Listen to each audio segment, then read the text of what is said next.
এইরকম একটা জঘন্য কাজ করতে তোমার লজ্জা করলো না? তুই না চাকর, চাকরের মতো থাকবি। আপনাদের দুটো বাপ।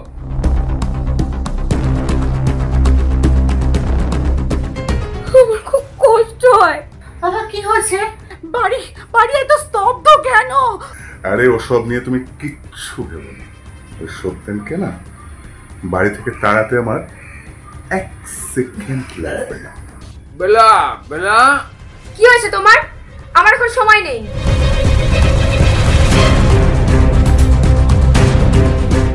তোমার ভয় নেই গো, তুমি চিরকাল চিরকাল আমার পাশে থাকাটাই এই রোগের আমার সবচেয়ে বড় সুখ। দিদি শোন, সমাজ ধরে তো জামাইবাবুকে আমাকেই দেখাশোনা করতে হচ্ছে। তুমি খুব ভালো মানুষ দিদিমণি। এইবার তোমার জীবনে কষ্টটা শুরু হবে। কিছু কি হয়েছে?